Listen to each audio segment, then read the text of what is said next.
us off at Marilyn Manson. We were underage. We were probably, I think, 14, 15. He dropped us off at Marilyn Manson at the Rendon Inn over there in New Orleans, which was pretty wild. But the first concert you had like an exorbitant amount of pedos in your neighborhood. You know that, right? I mean, well, we were kind of kids who were like looking for like people to be around, and so I didn't. Who's around are like creepy dudes. I'll take you guys. Yeah, yeah, totally. So it's always like, oh, you know, and you don't realize the guy's a pedo. You think he's just a cool guy. Then you get older, and you're like, oh, that guy was 37, hanging out with us. Yeah. You know, smoking pot and fucking, like, you know, trying to. Hey, I'll wait for you guys in the parking lot. Yeah, trying to tickle everybody. Yeah, totally. Yeah. Horrible. It was crazy, dude. The craziest part was though, my best friend Scott. His dad knew the guy who was like the pedo guy. This one guy, Mr. Richard.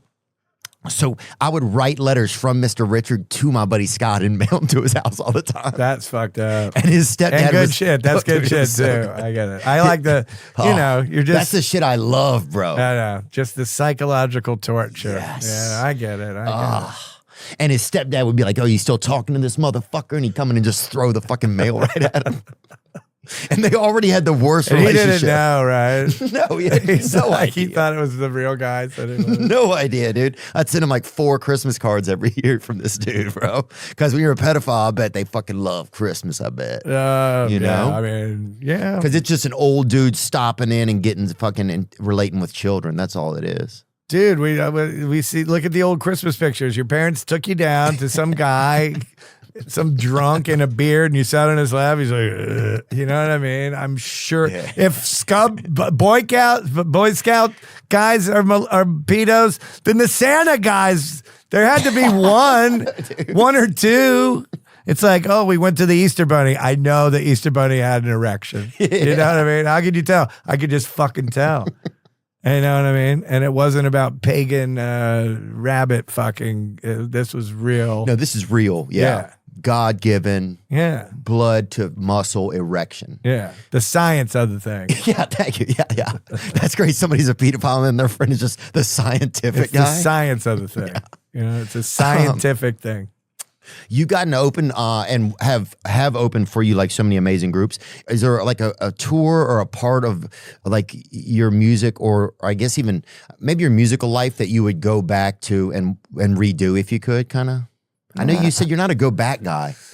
Yeah, it is what it is. You know what I mean? Like again, and I've had the opportunity in life if I've made, you know what I mean? If there was something that I felt that I was involved in when that was rude, I don't know, whatever. I've had the opportunity to tell people, man, so that was fucked up. You know what I mean? Whatever. I mean it. I wouldn't say it if I didn't mean it, but I don't care to change anything. Right. You know, they say, what's your letter to your younger self? I'm like, I don't know if that would have meant anything. That's a good point. What younger self would give a fuck? You know, it's funny because I was saying the other day, like, I love Steven Tyler.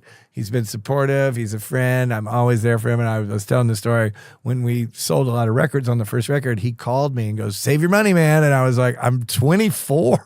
I'm like, I'm not saving my money. Like, I love you. And I appreciate the wisdom because you've been through it all in this business. I've made one record. You know what I mean? Like, I did appreciate the advice, but